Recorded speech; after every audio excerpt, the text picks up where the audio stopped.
Assalamualaikum warahmatullahi wabarakatuh. Di video ini saya akan menjelaskan tentang sejarah Indonesia sebelum Indonesia merdeka sampai akhir Indonesia merdeka. Secara singkat, Indonesia dijajah mulai dari Portugis saat pertama tiba di Malaka pada tahun 1509. Setelah menguasai area Malaka, penjajahan Portugis yang ingin menguasai Indonesia ke Ternate dan Madura. Untuk bangsa Indonesia melakukan berbagai perlawanan terhadap Portugis. Salah satu perlawanan yang menonjol adalah dari Fathahillah berasal dari Demak dan berhasil merebut Sunda Kelapa dari Portugis.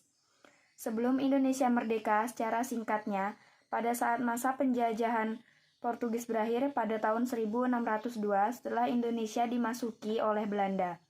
Pada saat itu, Belanda berkeinginan membentuk forts yang menguasai rempah-rempah Indonesia pada tahun 1602. Karena pasar dikuasai oleh Tionghoa dan Inggris, kantor Foch berpindah ke Sulawesi Selatan. Di Sulawesi Selatan sendiri, Foch mengalami dapat perlawanan menjadi dari Sultan Hasanuddin. Berbagai perjanjian dibuat yang salah satunya adalah perjanjian Bongaya. Akan tetapi, Sultan Hasanuddin pun melanggar perjanjiannya dengan Belanda. Setelah itu, mereka berpindah tempat sampai Yogyakarta. Di Yogyakarta, Foch menandatangani perjanjian Giyanti yang isinya Belanda mengakui Mangkabumi sebagai Sultan Hamengkubuwono yang pertama. Perjanjian ini membuat pecah Kerajaan Mataram yang sampai sekarang menguasai Kesultanan Sukarta dan Kesultanan Yogyakarta. Maka dari itu, Foch dibubarkan pada 1 Januari 1800 setelah Belanda kalah dari Prancis. Pada masa itu, usai Foch dibubarkan, penjajahan Belanda tidak berhenti sampai situ saja. Belanda sendiri menunjuk Herman William Daendels sebagai Gubernur Jenderal Hindia Belanda. Pada masanya, masyarakat Indonesia dipaksa untuk bekerja membuat jalan Anyer Panarukan. Masa ia juga tidak lama digantikan oleh Johannes van der Bos. Ia menerapkan sistem tanam paksa. Sistem tanam paksa ini, tiap desa diharuskan menyisihkan sebagai tanahnya untuk ditanami komoditas ekspor, khususnya tebu, nilai, dan kopi. Belanda menguasai Indonesia selama 350 tahun. Pemerintah Belanda di Indonesia diganti oleh Jepang pada saat Belanda menyerang. Mereka menyerah tanpa syarat kepada Jepang dengan melakukan perjanjian Kalijati pada tanggal 8 Maret 1942. Masa penduduk Jepang ini selama 3,5 tahun. Dengan rentan waktu pada tahun 1542 dan berakhir pada tanggal 17 Agustus 1945. Pada saat itu, Indonesia yang akan bangkit dari penjajahan yang terus-menerus di Indonesia dari Jepang sendiri selama pemerintah membentuk beberapa organisasi. Organisasi yang dibuat Jepang salah satunya adalah Peta Putra, Heiho, dan lain-lain. Pemerintahan Jepang di Indonesia berakhir setelah Jepang kalah dari tentara sekutu pada saat Perang Dunia II. Dua kota di Jepang, Hiroshima dan Nagasaki, dibom oleh tentara sekutu. Setelah mendengar adanya kekalahan Jepang, dibentuklah sebuah badan, yakni BPU-PKI atau Dokuritsu Jumbi Kosokai, yang diketuai oleh Dr. Rajiman Widyo Diningrat. Nama BPU-PKI atau menjadi PPKI atau Dokuritsu Jumbi Inkai untuk lebih mengesahkan keinginan Indonesia merdeka.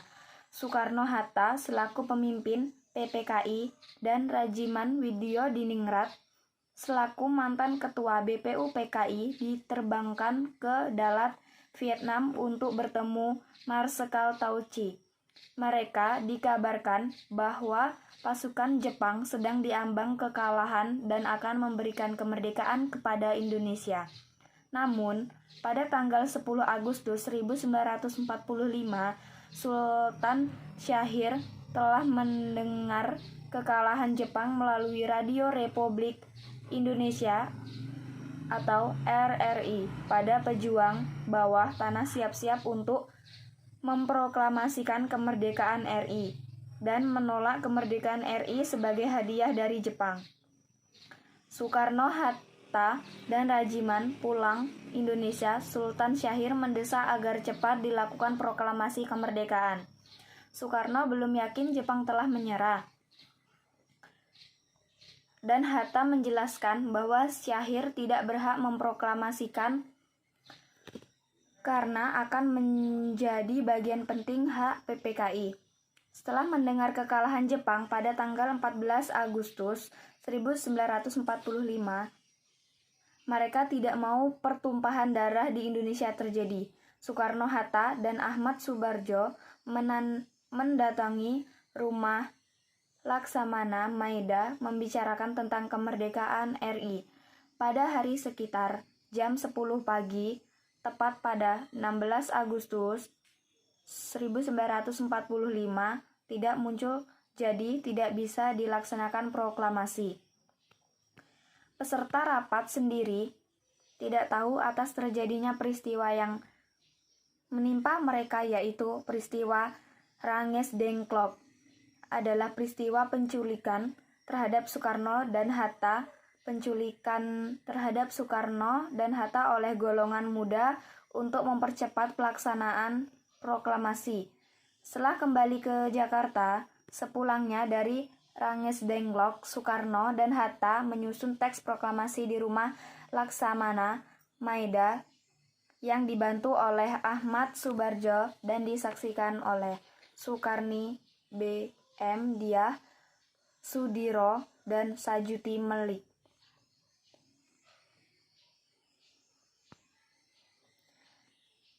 Setelah Indonesia merdeka, tanggal 18 Agustus tahun 1945, anggota PPKI atau Panitia Persiapan Kemerdekaan Indonesia mengambil keputusan mengesahkan dan menetapkan Undang-Undang Dasar atau UUD sebagai dasar negara Republik Indonesia yang masyarakat kenal sebagai Undang-Undang Dasar 1445.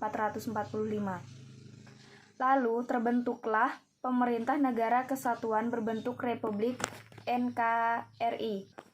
Setelah itu, Soekarno dan Muhammad Hatta terpilih sebagai Presiden dan Wakil Presiden Indonesia yang pertama kalinya.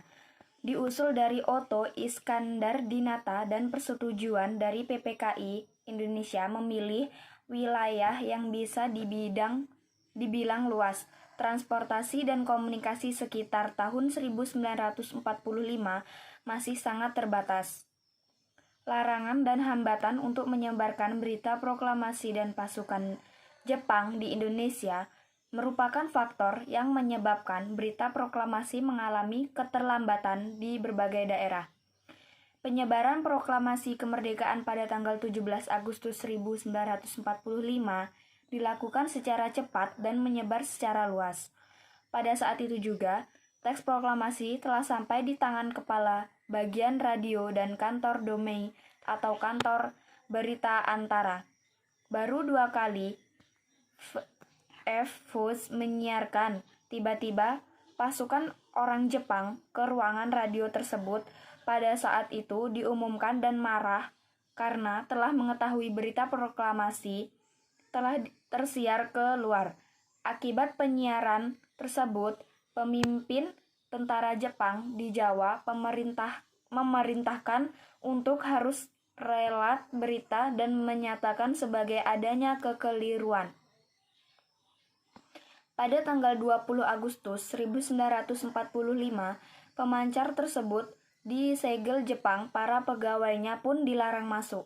Namun, sekalipun pemancar pada kantor Doimei disegel, para pemuda bersama Jusup Ronodipuro, yaitu seorang pembaca berita di Radio Domei, membuat pemancar baru dengan bantuan teknis radio. Mereka mendirikan pemancar baru di Menteng 31 Dari sinilah selanjutnya berita proklamasi kemerdekaan disiarkan secara luas. Selain lewat radio yang dilakukan para pemuda, dalam menyebarkan berita proklamasi juga dilakukan melalui media pers dan surat selembaran.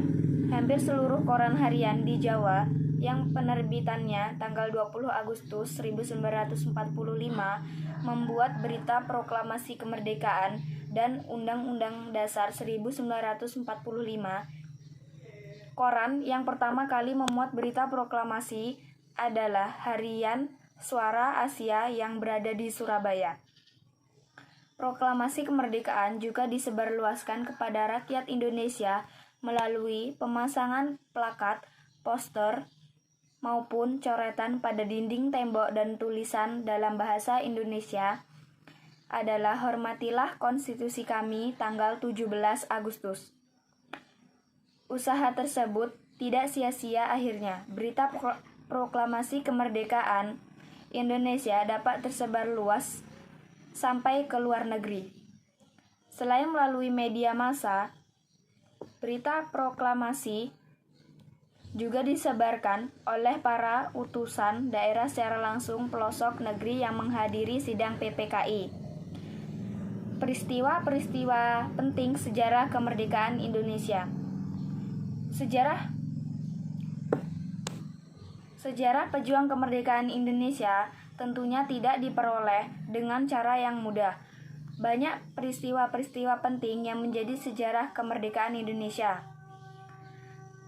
Yang pertama, 1. Penyerahan Jepang terhadap sekutu. Setelah penjajahan yang dilakukan bangsa Jepang terhadap Indonesia, akhirnya mereka takluk di tangan sekutu setelah terjadinya bom Nagasaki di Hiroshima. 2. Peristiwa Ranges Denglok. Terdengarnya kabar bahwa Jepang telah menyerah kepada sekutu membuat beberapa anggota golongan muda, yaitu Sultan Syahrir, Serul Saleh, Darwis, dan Wikana mendesak para golongan tua untuk segera melakukan proklamasi kemerdekaan. 3. Perumusan teks proklamasi kemerdekaan. Mungkin pada bagian inilah yang menjadi tonggak penting secara kemerdekaan Indonesia. Dengan adanya peristiwa Ranges Denglok, akhirnya Soekarno dan Muhammad Hatta tergugah untuk segera memproklamasikan kemerdekaan. Yang keempat, teks proklamasi kemerdekaan.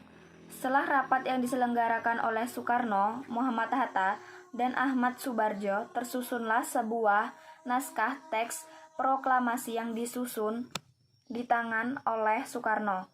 Dengan telah disetujui oleh para anggota golongan tua dan muda, dan mengalami beberapa perubahan. Akhirnya, Soekarno menandatangani teks tersebut dengan disaksikan oleh semua pihak yang menjadi saksi. Pembacaan teks proklamasi kemerdekaan. Pada tanggal inilah yang menjadi hari paling bersejarah bagi bangsa Indonesia.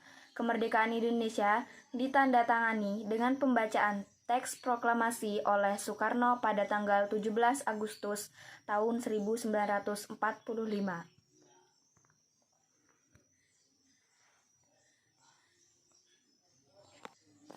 Hari itu menjadi hari penting dan menjadi sejarah kemerdekaan Indonesia yang paling dikenang oleh seluruh masyarakat Indonesia. Dengan tersiarnya kabar kemerdekaan Indonesia ke beberapa daerah hingga luar negeri, membuat Indonesia benar-benar sudah merdeka dan bebas dari belenggu para penjajah. Itulah beberapa informasi sejarah singkat kemerdekaan Indonesia yang akan menjadi bahan ilmu pengetahuan bagi rakyat Indonesia. Hal ini diharapkan dapat menjadi acuan ingatan pada generasi muda untuk terus meneruskan perjuangan para pahlawan demi meningkatkan betapa kuat dan gigih perjuangan mereka dalam memerdekakan Indonesia. Semoga informasi-informasi tersebut dapat bermanfaat bagi ilmu pengetahuan kita dan menambah wawasan akan kecintaan kita terhadap bangsa Indonesia. Dengan mengetahui sejarah kemerdekaan Indonesia, tentunya rasa nasionalisme akan semakin bertambah. Selain itu, dengan mengingat perjuangan para pahlawan kemerdekaan Indonesia, kita juga akan semakin semangat untuk berjuang pada masa sekarang ini. Sekian video yang dapat saya sampaikan. Semoga bermanfaat bagi kita semua. Saya akhiri. Wassalamualaikum warahmatullahi wabarakatuh.